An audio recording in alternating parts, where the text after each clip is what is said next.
La langue. La langue, son volume est petit, mais son crime peut être grand.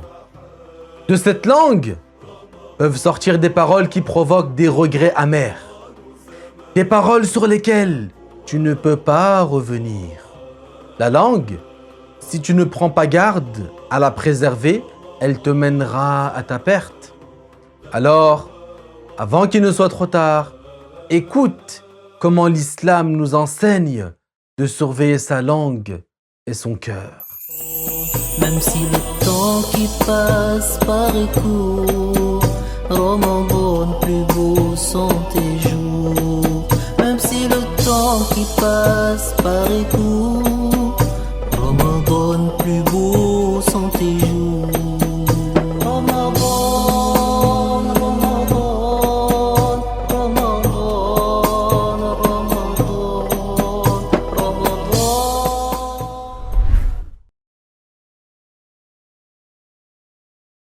أعوذ بالله من الشيطان الرجيم. بسم الله الرحمن الرحيم. بلى من أسلم وجهه لله وهو محسن فله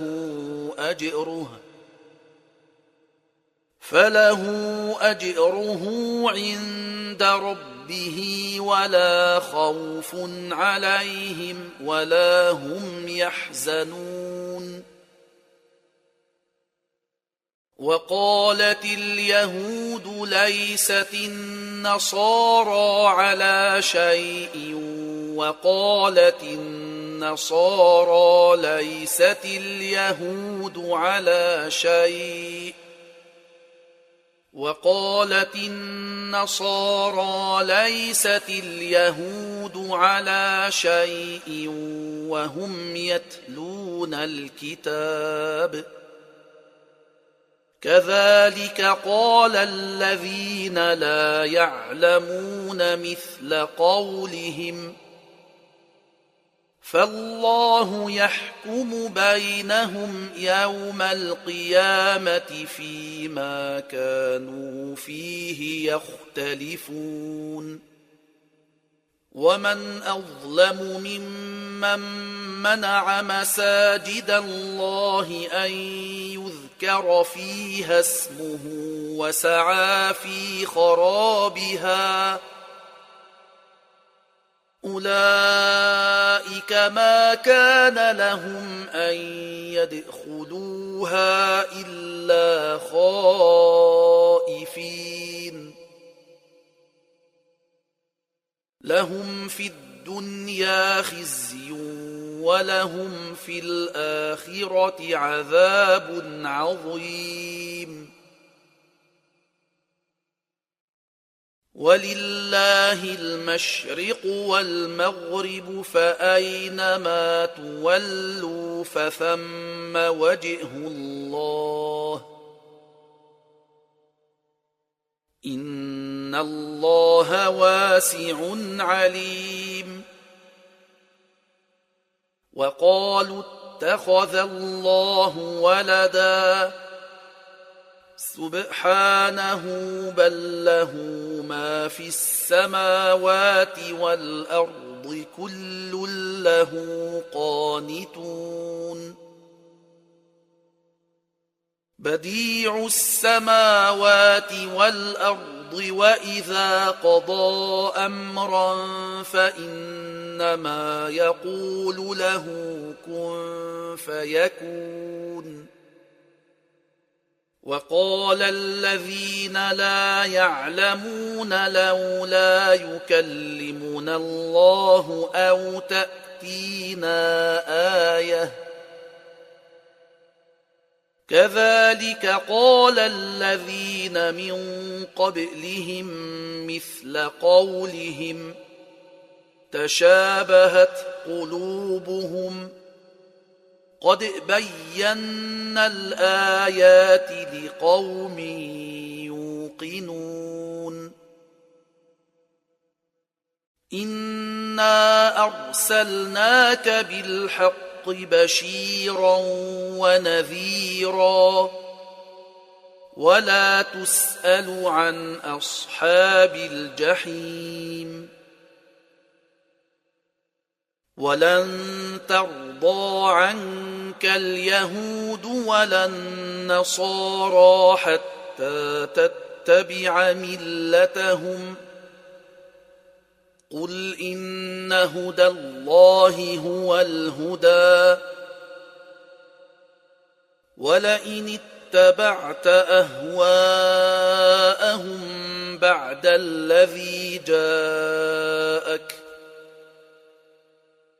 الذي جاءك من العلم ما لك من الله من ولي ولا نصير صدق الله العظيم.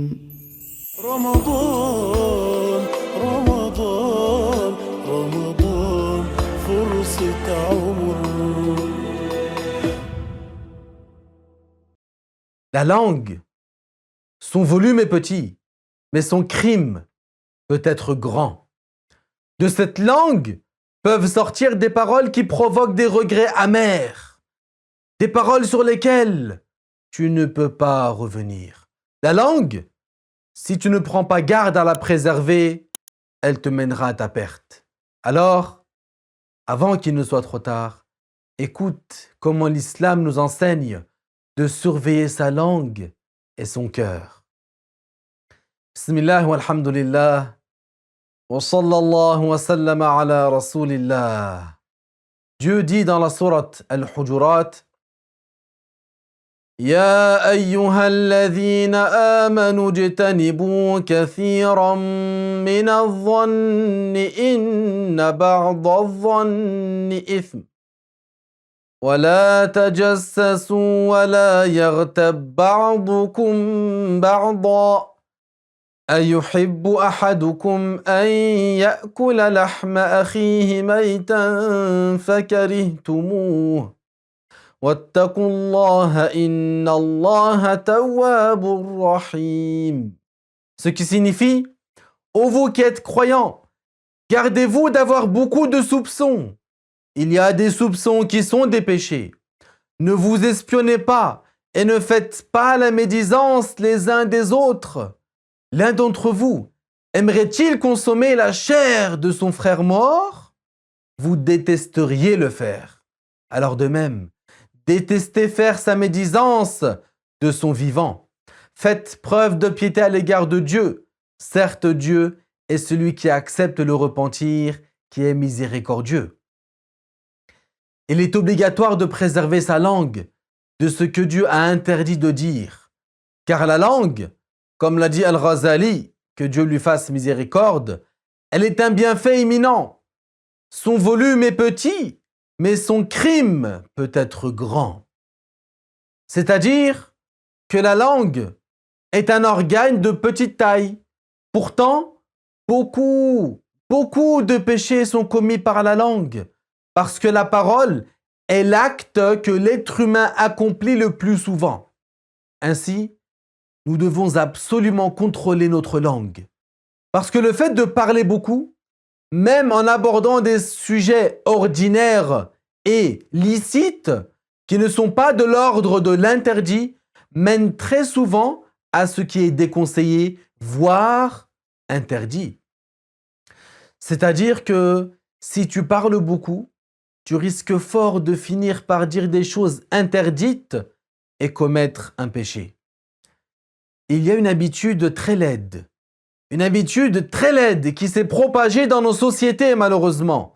Pire qu'une habitude, on peut parler de maladie destructrice. Il s'agit de la médisance. Alors, qu'est-ce que la médisance? Le messager de Dieu, sallallahu alayhi wa sallam, l'a expliqué par sa parole, dhikruka akhaka bima yakrah, qui signifie c'est que tu dises à propos de ton frère ce qu'il déteste. Donc, la médisance que Dieu a interdite, qu'est-ce que c'est? C'est le fait de mentionner un musulman en son absence par quelque chose qui est vrai, par quelque chose qui est vrai à son sujet, d'un défaut qui est en lui, mais dont il n'aimerait pas qu'on parle. Que ce soit quelque chose qui se rapporte à son physique, à son ascendance, à ses vêtements, son logement ou son comportement. Comme si tu disais, un tel est gros, il louche, il a un sale caractère, il est mal élevé, ou bien il dort beaucoup, il mange beaucoup, ou un tel, ses enfants sont mal éduqués. Ou par exemple, l'autre, c'est sa femme qui le commande, en sachant qu'il n'aimerait pas qu'on dise cela de lui. Eh bien, tout cela, c'est interdit en islam. Mais certains, quand tu leur interdis de faire la médisance, quand tu leur interdis de parler ainsi, que ce n'est pas permis dans la religion, qu'est-ce qu'ils te répondent? Ils te disent, mais moi, je ne fais que dire la vérité, je n'ai pas menti à son sujet. Eh bien, écoutez ce qu'a répondu le prophète Muhammad, sallallahu alayhi wa sallam, quand des compagnons lui ont dit à peu près la même chose. Il a été dit au messager de Dieu, sallallahu alayhi wa sallam, vois-tu si ce que je dis de mon frère est vrai? Voici ce qu'a répondu notre bien-aimé Muhammad, sallallahu alayhi wa sallam. In kana fihi ma taqul, faqad irtabtah. Qui signifie, si ce que tu dis de lui est vrai, tu auras médit à son sujet. Donc, si c'est vrai, c'est de la médisance. On appelle ça de la médisance et c'est un péché. Mais si, pire encore, tu as menti à son sujet, alors là, c'est un péché encore plus grave qui s'appelle la calomnie. En arabe, on dit al-buhtan. Mais ce n'est pas tout. Parce que certains, quand on leur dit de ne pas faire la médisance, ils te disent « Moi, je suis capable de lui dire en face ». Alors que briser le cœur d'un musulman est quelque chose de grave. Subhanallah. Combien de gens ne prêtent aucune attention au danger de la médisance alors que le messager de Dieu, sallallahu alayhi wa sallam, a dit « Lamma urija bi » أي ليلة الإسراء والمعراج مررت بقوم لهم أظفار من نحاس يخمشون وجوههم وصدورهم فقلت من هؤلاء يا جبريل؟ قال هؤلاء الذين يأكلون لحوم الناس أي يغتابونهم ويقعون في أعراضهم. Ce qui signifie, le prophète alayhi salatu wassalam a dit, dans le sens lorsque j'ai été élevé au ciel, c'est-à-dire la nuit du voyage nocturne et de l'ascension, je suis passé auprès de gens qui avaient des ongles de cuivre avec lesquels ils se griffaient le visage et la poitrine. J'ai dit, qui sont donc ces gens-là, ô Djibril? Il m'a répondu, ce sont ceux qui consomment la chair des gens, c'est-à-dire qui médisent sur eux et qui portent atteinte à leur honneur. J'aimerais maintenant parler d'un autre point très important. C'est que tout comme il est interdit de médire et de commettre la médisance, il est interdit de l'écouter également. Donc, on n'a ni le droit de faire la médisance, ni le droit d'écouter quelqu'un faire la médisance. Celui qui assiste à une assemblée où les personnes commettent la médisance et portent atteinte à l'honneur des gens, il doit interdire le mal et faire cesser cela. Et s'il n'en est pas capable, alors il doit quitter cette assemblée. Il n'a pas à rester assis à écouter les gens médire en disant « Oui, mais moi, je n'ai rien dit ». Non, il n'a pas à faire cela. Il doit quitter cette assemblée. Donc, nous avons expliqué ce qu'est la médisance. Ce péché qui est donc une désobéissance à Dieu, Azza wa Jal. Et nous avons donné des exemples pour mieux la comprendre. Et maintenant, nous allons citer des cas où la médisance est permise et même parfois obligatoire. C'est un devoir, par exemple, de mettre en garde contre un commerçant qui trompe les gens dans ses transactions, tout comme cela a été rapporté de Abu Huraira, que Dieu l'agrée, lorsque le messager de Dieu, sallallahu alayhi wa sallam, était passé devant un tas de blé. Il avait introduit sa main dedans et avait trouvé que c'était humide à l'intérieur. Il a alors dit « Ma hadha ya sahib at-ta'am » qui veut dire « Qu'est-ce donc, ô propriétaire de ce blé ?» Il lui a répondu « La pluie est tombée dessus, ô messager de Dieu !» Alors, le messager, sallallahu alayhi wa sallam, lui a alors dit « Afala ja'altahu fawqa at-ta'am kay yarahu an-nas man ghasha falaysa minni » Ce qui signifie « Mets le blé mouillé plutôt au-dessus pour que les gens le voient. Celui qui trompe n'est pas des miens, c'est-à-dire que ce n'est pas un croyant parfait. » Il est aussi un devoir de mettre en garde contre ceux qui prétendent donner des fatwas ou des cours de religion ou faire réciter le Coran aux gens alors qu'ils n'ont pas la légitimité à le faire. Le cheikh Abu Ali ad-Daqqaq, que Dieu l'agrée, a dit « As-sakitu anil haqqi shaytanun akhras » qui veut dire « Celui qui tait la vérité est un démon muet ». Et il a dit vrai en cela. Il a dit vrai. Celui qui tait la vérité est un démon muet. Donc, avant de conclure, comme nous sommes dans le mois béni de Ramadan, j'aimerais corriger une idée fausse que certains propagent. Certains diffusent un hadith qui n'a pas de fondement, selon lequel 5 choses, soi-disant, 5 choses rompent le jeûne. Le regard interdit, le mensonge, la médisance, le fait de rapporter les paroles pour semer la discorde et le baiser. Ceci a été mensongèrement attribué au prophète.